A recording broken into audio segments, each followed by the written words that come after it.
Salut les petits loups, c'est Chris. Eh ben écoutez, petite vidéo, comme d'hab, j'ai envie de dire, un petit peu rapide. J'espère déjà que vous allez tous très très bien. Euh, pour Petit loup, sachez que lundi, j'avais été à l'hôpital Necker pour faire la suite de son protocole, parce que vous savez qu'il va recevoir sa deuxième greffe au mois d'avril. Tout va bien. Tant mieux, tant mieux, tant mieux, tout va bien, ça a été impeccable. Bon, hormis les embouteillages, ça vous savez, quand vous allez à Paris, vous savez pas combien de temps vous allez mettre pour faire l'aller-retour. Tout ça pour vous dire que j'ai eu la chance, 10 secondes, pas plus, de rencontrer la maman de Yuri, qui est justement, vous savez, le petit garçon, le petit adolescent de 15 ans, je crois, qui s'est fait tabasser par une dizaine de courageux. Une dizaine de courageux, parce que c'est tellement plus facile de s'en prendre à 10 contre 1. Alors peu importe les antécédents de ce gamin, même s'il avait un marteau enfin comment dire, un tournevis sur lui, ça n'empêche que voilà, ça prouve bien la lâcheté, pardon, de cette racaille de merde, parce qu'il n'y a pas d'autre mot, de s'en prendre à 10 contre 1, c'est tellement plus facile que de faire du 1 contre 1, quoi. Mais bon, ça change pas. Voilà, peu importe qu'il soit blanc, beurre, pardon, ce gamin de 10 ans, il a pas à recevoir des coups de marteau sur la tête. Et donc, effectivement, je me suis permis d'alpaguer la maman 30 secondes pour lui souhaiter, lui souhaiter un bon rétablissement à son fils. Et voilà, qu'est-ce qu'on peut dire dans ces coups de temps-là? Imaginez, si vous êtes père de famille ou mère de famille, votre gamin qui se fait tabasser par 10 personnes avec des coups de marteau, voilà, et autres.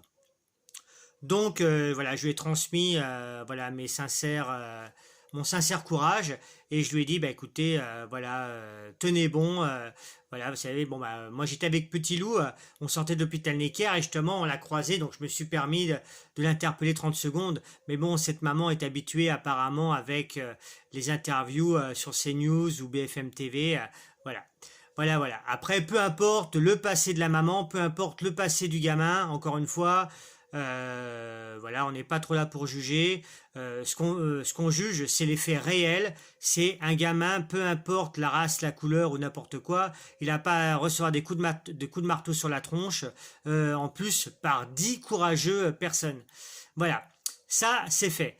Ensuite, je voulais avoir une pensée aussi pour les 470 collègues qui ferment leur discothèque, parce que malheureusement, ils peuvent pas tourner et on ne sait pas quand est-ce que ça va réouvrir. Philippe Corti a parlé ce matin. Philippe Corti, c'est un très bon DJ de la génération 80 comme nous, qui a ouvert, lui aussi, je crois il a travaillé dans pas mal de discothèques. Je ne sais pas s'il a une discothèque lui-même, je m'en rappelle plus. Mais en tout cas, voilà, je voulais leur souhaiter un très très bon courage. En parlant de courage, je souhaite apporter tout mon soutien à notre ami Francis Lalanne. Voilà, il a tout à fait raison. Voilà, il faut que le peuple français se réveille. Mais malheureusement, mon cher Francis, ce peuple français, c'est vraiment des moutons. Voilà, faut bien porter le masque, faut faire attention. Là. Voilà, c'est catastrophique. J'en profite pour rappeler que moi, je suis toujours ouvert par rapport à mes karaokés. Voilà, donc moi, ceux qui veulent venir chanter, chantent. Donc voilà, chant, coaching, coach vocal, expression et autres. Moi, je suis ouvert tous les jours, voilà, sur réservation. Voilà, donc le concept c'est simple, j'accueille jusqu'à 10 personnes en même temps, les enfants sont les bienvenus, il n'y a pas de souci. Et après, voilà, vous avez un mini-bar à disposition, vous avez un choix de plus de 6500 chansons français, anglais, italien. Enfin, le but, c'est vraiment que vous passiez une bonne soirée, une bonne après-midi, peu importe si vous chantez bien ou mal, de toute façon, on ne fera pas le Stade de France demain, on est d'accord. Mais au moins, voilà, que vous puissiez vous divertir. Il n'y a plus de lieu pour nous divertir. Je reviens à ce que disait Francis Lalanne, et il a tout à fait raison. Même moi-même, j'ai regardé par rapport au code pénal, etc. L'article 16 de la Constitution, effectivement, on est sous une dictature. Voilà, donc regardez un petit peu, ça devient catastrophique. Vous vous rendez compte que sur 12 heures, enfin une journée de 24 heures, on est privé de 12 heures de nos droits. Voilà, c'est-à-dire que de 6 heures du soir à 6 heures du matin, t'as plus le droit de rien faire, t'es chez toi. Tu vas bosser, tu rentres, tu fermes ta gueule. Tu vas bosser, tu rentres, tu fermes ta gueule. Et en plus, on a nos masques. enfin vous avez vos masques, moi je suis un anti-masque, pour justement nous rappeler qu'il faut bien fermer nos gueules. Voilà. D'ailleurs, en parlant de ça, sachez que je viens de rejoindre le collectif des 40 000 parents en région parisienne qui sont contre le port du masque pour les enfants, notamment en bas âge. Il faut savoir, pour la petite info, que sur les 40 000 parents, il y a 800 gamins qui ont des problèmes, et donc ces parents ont déposé plainte, car bien sûr les gamins respirent leur propre gaz carbonique, voilà, et ensuite derrière les oreilles, autour de la bouche, c'est plein de petits boutons à cause des masques, voilà, c'est vraiment terrible, terrible, terrible. Les amours, j'ai envie de vous dire, écoutez, que la vie est une fête quand même. Prenez soin de vous, prenez soin des autres. Voilà, les gamins vont être en vacances 15 jours. Je pense, sans me tromper, que le président, enfin, le président, le président, ouais, c'est bien. Le président, quand il va parler, je pense qu'il va rallonger par rapport au confinement, vous avez vu, qu'il se prépare. Je pense qu'il va rallonger les vacances scolaires. Donc je pense que de 15 jours de vacances officielles, on va passer, je pense, à un mois. À un mois.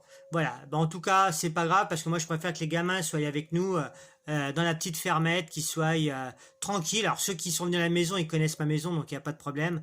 Voilà, qu'ils puissent gambader un petit peu dans le jardin, dans le petit parc qu'on a, et franchement ils seront plus en sécurité et à l'abri que voilà, à côtoyer tous ces cons.